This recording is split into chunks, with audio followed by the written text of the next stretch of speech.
Bismillahirrahmanirrahim. Assalamualaikum warahmatullahi wabarakatuh. Alhamdulillahirabbil alamin wa bihi nasta'inu ala dunya waddin. Wassalatu wassalamu ala asyrofil anbiya'i wal mursalin nabiyyina wa habibina Muhammadin wa ala alihi wa ashabihi ajma'in wa man tabi'ahum bi ihsanin ila yaumiddin. Usikum wa iyaya nafsi bittaqullahi faqad fazal muttaqun. Ittaqullaha haqqa tuqatih wa la tamutunna illa wa antum muslimun. Amma ba'd, ayyuhal ikhwah rahimakumullah, Bapak Ibu yang mudah-mudahan sama-sama dirahmati oleh Allah Subhanahu wa taala. Pertama dan paling utama tentunya mari kita bersyukur kepada Allah Subhanahu wa taala. Pada kesempatan malam hari ini Allah pertemukan kita dalam majelis yang mulia, di tempat yang mulia, membahas kajian yang mulia. Mudah-mudahan kita pun dikumpulkan bersama orang-orang yang mulia, baik di dunia ini bertemu orang-orang yang mulia, di akhirat nanti kumpul bersama orang-orang yang mulia, kemudian dimasukkan ke jannahnya Allah Subhanahu wa taala dalam keadaan mulia. Amin ya rabbal alamin.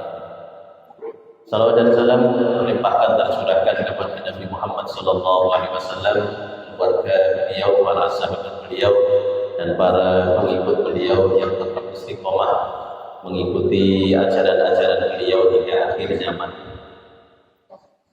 Kita lanjutkan kembali tadabbur daripada kisah kemarin, ya kan, belum selesai, jadi belum masuk ke surat tentang mentadabburi ayat-ayat suci Al-Quran. Suaranya bergema sudah ngalang-ngalai sonor, ya kan. Mantap kok.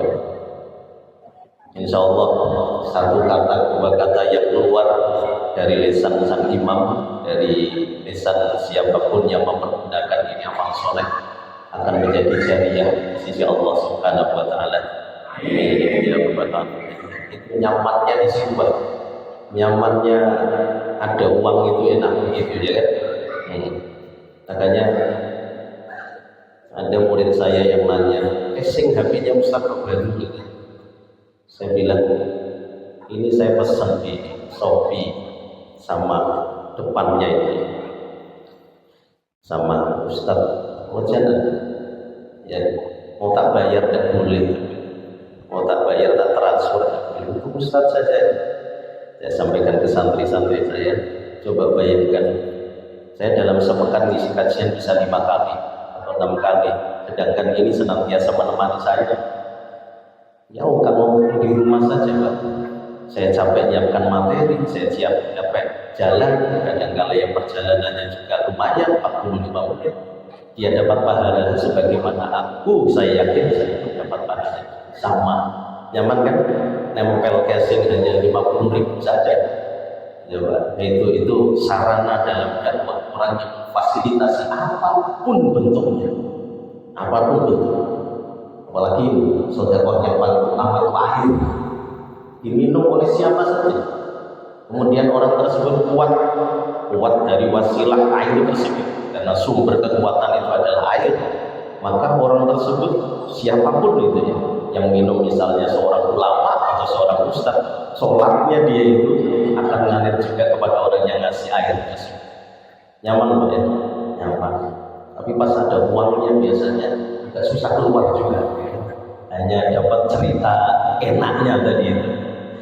Mudah-mudahan Allah beri kemudahan dan keistiqomahan dalam diri kita ketika beramal soleh. Amin ya rabbal alamin. Tadabbur kisah berikutnya.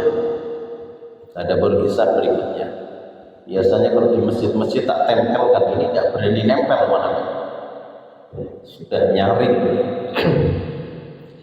Yaitu perihal tentang kisah seorang laki-laki yang bertaubat kemarinnya, yang bisa kita ambil pelajaran atau tadabbur kisah nabawi tersebut itu adalah apa pentingnya menuntut ilmu, betapa pentingnya orang yang berilmu itu pentingnya luar biasa. Kemudian kami sampaikan perihal bagaimana Abu Hurairah ketika berangkat ke pasar menemui orang yang berada di pasar. Kemudian kemarin juga ada kisah tentang Sa'id bin Musayyib, ya, ketika menikahkan putrinya. Nah, yang menjadi pertanyaan, bagaimana cara kita itu menjadi orang yang berilmu? Tidak lain dan tidak bukan hadir datang di majelis taklim. Itu saja. Hadir saja, Pak. Ngantuknya kita itu berkah.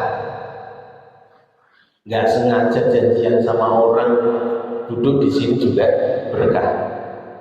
Nggak ada niat sebenarnya, nggak enak saja diajak temannya, tetap duduk di sini berkah. Itu saja, kita yakin. Kita yakin kepakan sayap malaikat itu ada di atas kita. Harus kita yakini karena hadisnya adalah sahih. Ya, hadir di majelis taklim setelah sudah dapat ilmunya, usahakan diamalkan. Itu yang terpenting. Dapat satu diamalkan, dapat dua diamalkan, dapat tentang motivasi ibadah, semangat di dalam beribadah, dapat ilmu tentang fikih A, fikih B, fikih C, berusaha dibenahi tentang urusan ubudiyah kita, apapun, ya. Jadi makanya Rasulullah SAW itu karena ulumul Quran adalah akhlak Rasulullah itu adalah Al-Quran. Karena isi Al-Quran ya begitulah tingkah laku Rasulullah. Nah, begitulah tingkah laku Rasulullah. Apa yang disampaikan oleh Al-Quran, begitulah tingkah laku Rasulullah. Makanya Imam Ali rahimahullah, kata sahabat Ali menantu Rasulullah SAW pernah mengatakan, ya hamalat al-Quran, wahai para penghafal Al-Quran, atau dalam riwayat lain, ya hamalat al-ilmi, wahai orang yang sudah dibebani atau diberi ilmu, i'malu bih, beramallah kalian dengan ilmu yang kalian dapatkan. Nanti istimewa di hadapan Allah kalau sudah mengamalkan ilmu yang dia dapatkan. Fa innamal alim man amila bima alima wa hafadhahu ilmuhu wa amalahu. Sesungguhnya orang yang berilmu itu adalah orang yang mengamalkan ilmu yang didapatkannya, dan ilmu yang didapatkannya itu sesuai dengan tuntunan Rasulullah SAW. Jadi kembali lagi diamalkan ilmu yang sudah diperoleh dari siapapun, dari buku bacaan kita, dari kita mendengarkan YouTube, dari mendengarkan radio kalau orang dulu ya. Dari manapun kita mendengarkan, baru berhenti, bersandar, mepet ke Islamic Center, dengarkan ceramah, dari manapun, asalkan itu bersumber dari Rasulullah SAW, diamalkan, maka dia akan menjadi orang yang istimewa, orang yang termasuk hamalatul ilm, yaitu orang yang membawa ilmu dari Allah Subhanahu wa Ta'ala. Kemudian yang kedua, tadabbur yang kedua dari hadis yang kami sampaikan 2 pekan yang lalu, itu adalah bergaullah dengan orang-orang yang soleh. Makanya hadis tersebut kan memerintahkan kepada laki-laki dari Bani Israel, intalik ila ardi kada wa kada fa inna biha nasun ya'budunallaha fa'budillaha ma'ahum wala tarji' ila ardika fa innaha ardussu. Kamu pergi ke negeri ini dan itu, ya, karena di negeri tersebut itu banyak orang yang beribadah kepada Allah Subhanahu wa Ta'ala. Beribadahlah bersama mereka, kumpul bersama mereka. Wala tarji' ila ardika fa innaha ardussu. Jangan kamu pulang ke negerimu, karena sesungguhnya negerimu itu adalah negeri yang sangat buruk, yang menciptakan kamu itu menjadi sosok perampok bahkan pembunuh. Hadis tersebut bunyinya begini. Berarti kita itu diamanahkan oleh Allah Subhanahu wa Ta'ala untuk memilih komunitas-komunitas, kelompok-kelompok, atau berteman dengan orang-orang yang soleh. Pengaruhnya luar biasa. Pengaruhnya luar biasa. 40 hari saja kita kumpul sama orang yang mohon maaf kurang beres akhlaknya, lama-lama terikut. Ini ada Pak. Saya itu nonton media sosial hari ini. Nanti kalau lewat biasanya kan apa, kemudian lewat lagu apa, begitu. Itu kadang kalau saja terikut kok. Lama-lama hafal kok lagunya. Ya Pak. Begitu kok. Tiba-tiba nyaut begitu saja. Ya itu manusia itu sudah begitu saja. Buah yang bagus ditempeli buat yang busuk. Lama-lama itu nanti busuk juga. Berteman, bergaul dengan orang-orang yang soleh. Al-mar'u ala dini khalilih falyanzur ahadukum man yukhalil. Karena sesungguhnya seseorang itu, ya, agama seseorang itu tergantung temannya. Lihat dia berteman dengan siapa, itu sudah.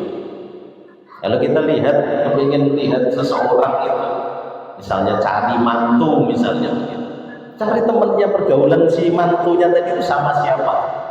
Ya itu nanti mirip begitu saja. Ya, oh teman-temannya, oh teman-temannya, ya mirip saja, kurang lebih saja. Seandainya nggak mirip, ya 1001 baru ada. Ya kan tidak semua orang itu buruk semua ketika bergaul dengan orang yang buruk. Kadang-kala dia juga bisa membentengi akan hal itu. Jadi penting, Pak. Nah, itu orang kalau sudah bergaul dengan orang yang soleh, itu minimal dia itu akan mendapatkan syafaatnya kelak pada hari kiamat.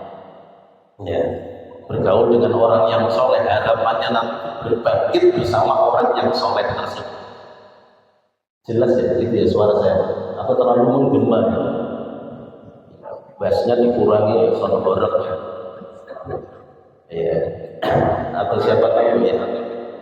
Jelas saja Pak ya. Oh jelas ya, bisa. Khawatirnya setengah jam saya di sini kok nyampaikan itu tadi. Nah enak ya. Nah, setengah jam kan sudah terasa sudah. Setengah jam lewat 27 adanya. Di majelis lain malam Rabu kami pernah menyampaikan bagaimana seorang Anas bin Malik dan ya andalannya itu adalah almarhum ma'aman ahabba, maaf, atau kama qala, seseorang itu bersama orang yang dicintai. Almarhum ma'aman ahabba.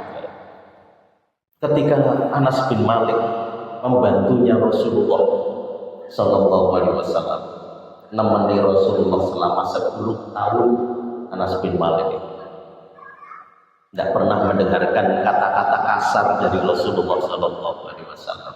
Coba, ya, sejak kecil nemeni, telah besar mendapatkan doa dari Rasulullah.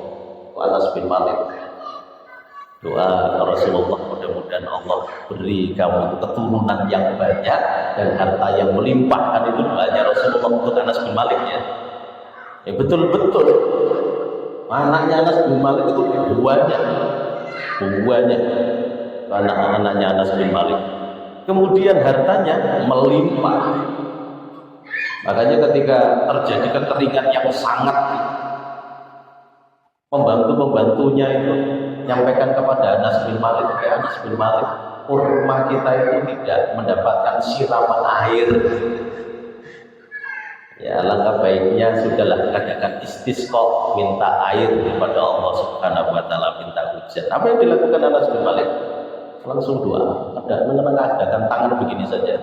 Ya, turunkan hujan ya Allah, turunkan hujan ya Allah. Saat itu juga turun. Wah, ampuh Pak. Itu ada orang di sini, orang model begitu.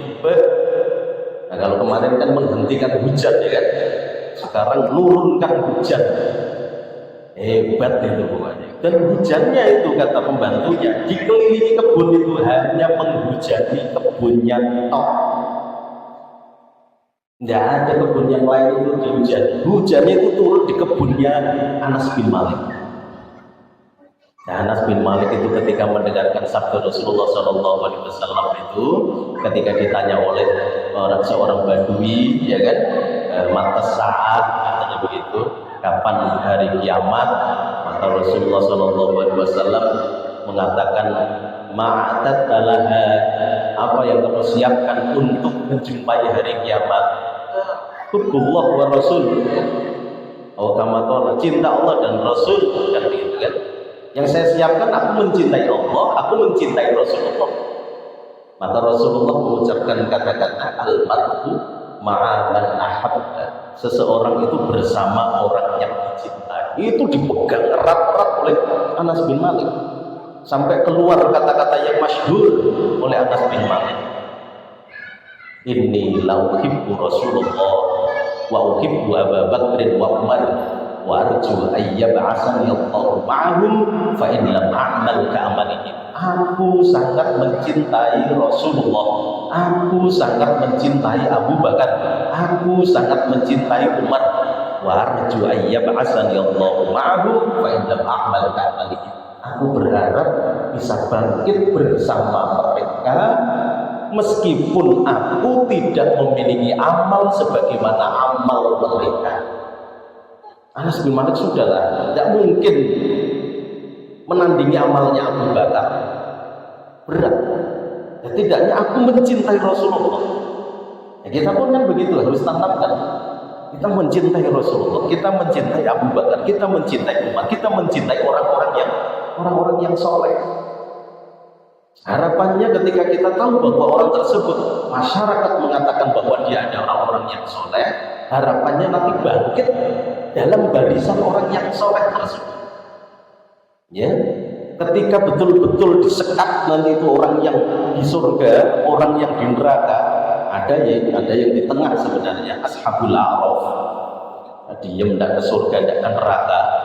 Setidaknya kita bersama orang-orang yang soleh yang ada di barisan sebelah kanan. Itu kan harapan kita, bergaul dengan orang-orang yang soleh. Cintai mereka sebagaimana Anas bin Malik mencintai Rasulullah. Cintai orang-orang yang soleh sebagaimana Anas bin Malik mencintai Abu Bakar As-Siddiq. Tidak mungkin. Beliau tahu Abu Bakar bukan orang sembarangan. Abu Bakar As-Siddiq itu bukan orang yang sembarangan. Orang kedua, makanya orang kedua itu tidak selalu negatif, Pak. Ya kan? Abu Bakar itu orang kedua. Saniyas Sunaini idhuma fil ghar, itu Abu Bakar As-Siddiq. Orang kedua yang berada di Gua Tsur, itu orang kedua yang menemani Rasulullah hijrah ke Makkah, ke Madinah, itu juga orang kedua, itu Abu Bakar. Tidak ada yang bisa menandingi Abu Bakar As-Siddiq radhiyallahu anhu. Setidaknya kita, ketika kita tidak melihat Rasulullah, kita tidak melihat Abu Bakar, kita tidak melihat Umar bin Khattab, Utsman bin Affan, Ali bin Abi Thalib, Talhah bin Ubaidillah, Sa'id bin Zaid, Jubair bin Awam, ya, Sa'ad bin Abi Waqqas dan lain sebagainya, setidaknya mencintai orang-orang yang berusaha beruswah kepada mereka. Ya, kita kenal, suka orang ini, suka majelis ilmu, pepet saja, kecipratan candaan, kecipratan apa, dan pokoknya pepet saja, teman dia saja, jangan pernah lepas, rugi banget. Berani melepas diri kita dengan orang soleh, berbahaya. Pernah kami sampaikan dalam majelis, datang ke tempat saya seorang laki-laki, ya, aku pernah nyoba males ya, kumpul sama teman-teman. Akhirnya sudahlah, aku ingin menyendiri sajalah, mau kumpul sama teman. Katanya begitu. Mas masih muda orang. Akhirnya lambat laun dia berani meninggalkan sholat. Kemudian ngomong ke saya, bisa saya katakan 2 tahun saya kocar kacir sholatnya. Bukan meninggalkan sholat jamaah, meninggalkan sholat. Selesai. Kenapa? Kalau ngumpul begini minimal ada motivasi. Oh begini, iya. Itu berangkat. Ayo guyu. Ayo ngumpul, kan begitu Pak. Insya Allah kalau ngumpul bareng-bareng amal soleh semua. Ya gotong royong bersihin sholat, gotong royong. Ayo kita family gathering ke pantai bareng-bareng, Darussalam, ayo. Sampai sana diisi zikir bersama, nggak usah lah ya kan, nggak usah di pantai-pantai rekreasi. Itu kan baik semua, itu akan terkendali semua. Nah, itulah penting. Makanya kenapa Abu Thalib itu tidak tidak mau mengucapkan kalimat tauhid itu, kata Imam Ibnu Qayyim al-Jauziyah rahimahullah, itu salah satu di antaranya itu adalah kenapa Abu Thalib pamannya Rasul itu Pak, itu tidak mau mengucapkan kalimat tauhid la ilaha illallah, itu saja nggak mau Pak. Itu adalah urona usul. Teman-temannya Abu Thalib itu jelek, teman-temannya Abu Thalib itu orang yang tidak mentauhidkan Allah.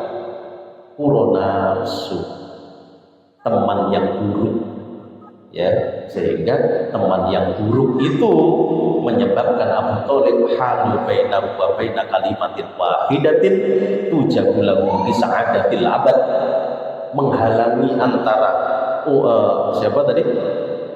Abu Thalib mengucapkan kalimat yang satu, yang mana kalimat yang satu itu akan menjadikan dia masuk ke dalam kebahagiaan yang abadi, yaitu surganya Allah Subhanahu wa Ta'ala. Dibisiki gitu, bisiki, mama ucapkan la ilaha illallah ketika sakaratul maut, ucapkan la ilaha illallah sebelum meninggal, sakit, ketika sakitnya itu menuju sakaratul maut, ya. Tapi Abu Jahal, kemudian yang kedua adalah Abdullah bin Abi Umayyah, itu juga di sampingnya. Di sini ada Rasulullah, di sini ada Abu Jahal dan Abdullah bin Abi Umayyah. Namanya Abdullah juga Pak, tapi kafir, musyrik, ya. Abdullah bin Abi Umayyah, dia mengatakan, Abu Thalib, masuk kamu berani meninggalkan agama nenek moyangmu, ya, agama nenek moyang, lirik ke Rasulullah, lirik. Padahal Abu Thalib sudah meyakini bahwa apa yang disampaikan atau apa yang dibawa oleh Rasulullah itu sebuah kebenaran, ya. Tapi karena teman yang buruk tadi menghalangi Abu Thalib mengucapkan kalimat yang satu, kalimat satu tersebut akan mengantarkan Abu Thalib menuju kesenangan yang abadi. Kesenangan abadi itu adalah surganya Allah Subhanahu wa Ta'ala. Bisik-bisik, ya. Mungkin Bapak pernah lihat di media sosial itu orang lagi sekarat karena temannya buruk semua, semuanya di dalam rumah sakit. Bukan Nasrani, bukan agama lain, ya. Bukannya itu ditalkin, malah berdendam di situ kan. Padahal man akhiru kalamihi la ilaha illallah dakhala jannah. Orang yang akhir kalimatnya itu mengucapkan la ilaha illallah adalah dia akan masuk surga. Ya, Abu Thalib tidak bisa. Rasulullah sudah meminta kepada Allah Subhanahu wa Ta'ala. Kalau Rasulullah ditegur oleh Allah Subhanahu wa Ta'ala, dapat keringanan, ya wajar. Kalau mendapatkan keringanan, neraka itu juga punyanya Allah Subhanahu wa Ta'ala, hanya bersandarkan api neraka, tapi kepalanya itu mendidih bun-bunnya. Ya, itu ada teringan di neraka Jahannam nanti. Ya, nggak ada bisa ngapa-ngapain. Padahal naluri hati manusia, ya Allah sayangnya, ya kan begitu Pak. Itu loh pamannya yang membantu loh itu Pak, ya, suruh berhenti, wahai Muhammad, berhenti kamu berdakwah. Jawaban Nabi Muhammad kan simpel saja loh. Seandainya orang-orang musyrik itu meletakkan matahari di sebelah tangan kanan, kemudian rembulan di sebelah kiriku, kemudian meminta mereka itu kepadaku untuk menghentikan dakwahku, saya itu tidak akan menghentikannya sampai aku itu mati lebur di dalamnya. Saking kokohnya Nabi Muhammad saat itu. Melihat ponakannya begitu, wes lanjutkan dakwahmu. Nanti kalau ada orang yang macam-macam, pamanmu yang akan menjadi pembela dakwah. Mulai kecilnya, dewasanya, remajanya diasuh oleh Abu Thalib terus menerus sampai Rasulullah SAW mau hijrah 3 tahun sebelum hijrah, kurang lebih beliau meninggal dunia dan tidak mengucapkan kalimat tauhid. Apa ndak? Kayak gimana? Ya, kita sebagai umat Nabi Muhammad SAW kayak ya tidak boleh, memang begitulah ujungnya. Tadi istrinya Abu Thalib, istrinya Abu Thalib masuk Islam, anak-anaknya Abu Thalib masuk Islam. Istrinya Abu Thalib itu yang memasukkan ke liang lahat itu adalah Nabi Muhammad SAW, yang memasukkan jasadnya istrinya Abu Thalib ketika masuk ke liang lahat itu adalah orang-orang yang mulia. Rasulullah, Abbas, dan yang satu adalah Abu Bakar As-Siddiq. Yang gali kuburannya enggak orang-orang biasa, ahli ibadah, Umar bin Khattab, Usama bin Zaid, dan yang satunya adalah seorang budak penggali kuburnya. Dan kain kafannya istrinya Abu Thalib pakai bajunya Rasulullah SAW. Tidak bakalan tersentuh ya azab kubur dan azab neraka. Doanya Rasulullah. Lalu Rasulullah berdoa, selesai dan tuntas. Anak-anaknya masuk Islam, tapi ya begitulah. Sepiye meneh bahasanya, hidayah Allah Subhanahu wa taala yang pegang. Wasilah orang itu mendapatkan hidayah itu adalah berkumpullah bersama orang-orang yang soleh, orang-orang yang baik. Kemudian yang ketiga, tadabbur dari hadis yang saya bawakan kemarin. Ciri orang yang mendapatkan taufik itu adalah orang yang senantiasa bertaubat. Makanya orang tersebut, laki-laki tersebut itu kan langsung segera taubat kan. Dia akan pergi ke satu tempat untuk beribadah kepada Allah Subhanahu wa taala di tempat tersebut kan. Cuma di tengah jalan meninggal dunia kan. Rebutan malaikat rahmat dengan malaikat azab akhirnya diselesaikan dan roh tersebut diambil oleh malaikat rahmat. Ciri orang yang diberi taufik itu adalah gemar bertaubat kepada Allah Subhanahu wa taala. Bapak Ibu kalau suka istighfar, suka taubat, itu ciri-ciri mendasar taufik Allah Subhanahu wa taala itu berada dalam diri kita. Rasulullah yang maksum, Rasulullah yang terbebas dari dosa, itu saja ya ayyuhan nas tubu ilallahi wastaghfiruhu fa inni atubu fil yaumi atamarrah. Wahai manusia, istighfarlah, taubatlah kalian kepada Allah, karena sesungguhnya aku istighfar dan taubat itu sehari 100 kali. Ya, ciri orang yang mendapatkan taufik itu adalah orang yang suka istighfar, suka taubat kepada Allah Subhanahu wa taala. Ya, banyak salah, banyak dosa gitu. Kalau seandainya maksiat sudah berkurang, setidaknya lalai di dalam sholat. Lalai masih lalai, ini itu masih lalai, mengabaikan waktu dan lain sebagainya. Kurang menjadi teladan bagi keluarga misalnya. Kalau seandainya ibu-ibu mungkin kurang taatnya kepada suami misalnya, jangan merasa sudah sempurna yang di belakang sana. Wah, aku sudah mentok Pak Ustaz, belum tentu. Siapa tahu suami ibu sebenarnya mau mendem sebenarnya, ya kan? Di dalam hatinya itu mengkelnya minta ampun, cuma tidak dikeluarkan gitu saja. Tidak tahu. Makanya istighfari, ditaubati. Ya Allah, mungkin aku kurang bakti sama suamiku ya Allah.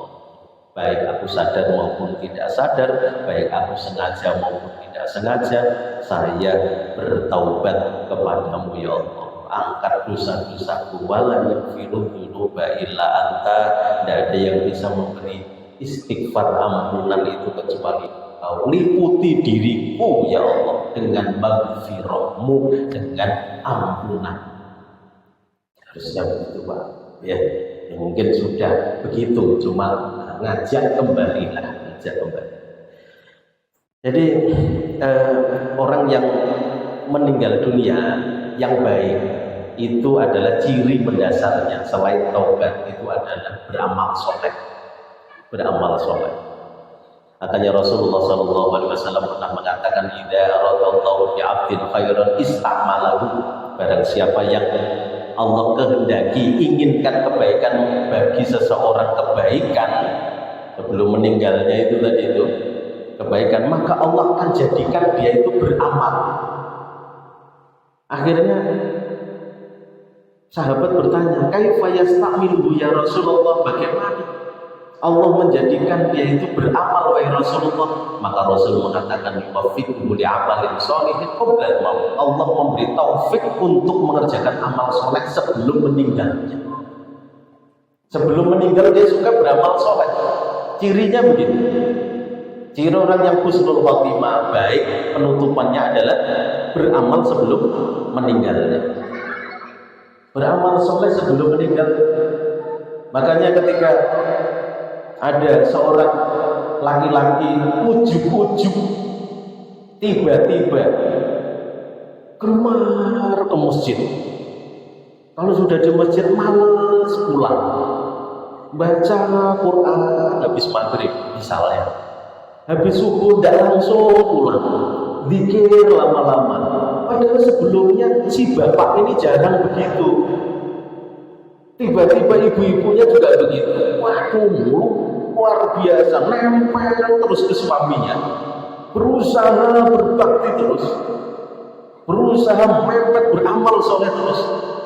2 minggu kemudian dia meninggal dunia, atau si bapak tadi meninggal dunia. Orang kan pasti begitu, akan ngomong begitu, oh bapak kemarin pamitan ya, kok sih sampai kayak begitu, beramal kayak gitu, ternyata persiapan menghadap Allah. Pernah tidak dapat begitu?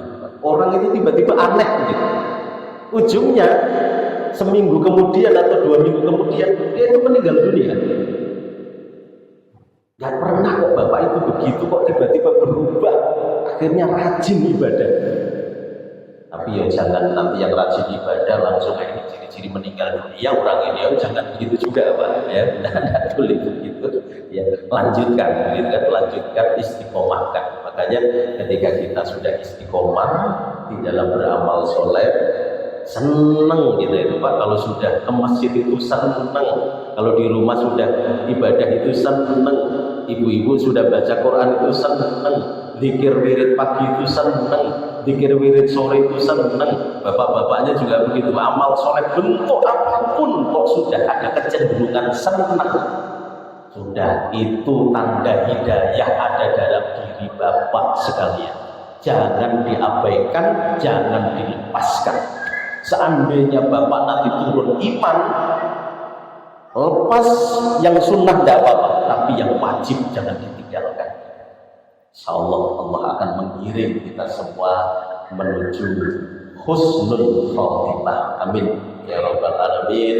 Kumpul di surganya Allah subhanahu wa ta'ala bersama-sama. Amin ya rabbal alamin. Semua yang ada di musola ini maupun tempat kita berada di surganya Allah subhanahu wa ta'ala. Amin ya rabbal alamin. Kita tutup majelis kita tentunya bersama-sama berdoa kepada Allah subhanahu wa ta'ala. Mudah-mudahan apa yang kita hajatkan, apa yang kita inginkan dijabah oleh Allah subhanahu wa ta'ala. Alhamdulillahirabbil alamin. Allahumma shalli wa sallim wa barik ala nabiyyina wa habibina Muhammadin wa ala alihi wa ashabihi ajma'in wa man tabi'ahum bi ihsan ila yaumiddin. Allahumma ighfir lil muslimina wal muslimat wal mu'minina wal mu'minat al ahya'i minhum wal amwat innaka samii'un qarib mujibud da'wat wa ya qadhiyal hajat. Rabbana zalamna anfusana wa in lam taghfir lana wa tarhamna lanakunanna minal khasirin. Rabbana hab lana min azwajina wa dhurriyyatina qurrata a'yun waj'alna lil muttaqina imama. Ya Allah, karuniakan untuk kami ya Allah pasangan hidup kami ya Allah yang taat beribadah kepadamu ya Allah, anak keturunan kami ya Allah taat beribadah kepadamu ya Allah. Jadikanlah kamu untuk kami imam yang bertakwa ya Allah. Allahumma inna nas'aluka al-huda wa tuqa wal afafa wal ghina. Allahumma inna nas'aluka ilman nafi'a wa rizqan thayyiban wa amalan mutaqabbala. اللهم اقسم لنا من خشيتك ما يحول بيننا وبين معاصيك ومن طاعتك ما تبلغنا به جنتك ومن اليقين ما تهون به علينا مصائب الدنيا اللهم متعنا بأسماعنا وأبصارنا وقوتنا ما أحييتنا واجعل الوارث منا واجعل ثأرنا على من ظلمنا وانصرنا على من عادانا ولا تجعل مصيبتنا في ديننا ولا تجعل الدنيا أكبر همنا ولا مبلغ علمنا ولا تسلط علينا من لا يرحمنا ربنا اغفر لنا ولوالدينا وارحمهم كما ربونا صغارا ربنا آتنا في الدنيا حسنة وفي الآخرة حسنة وقنا عذاب النار سبحان ربك رب العزة عما يصفون وسلام على المرسلين والحمد لله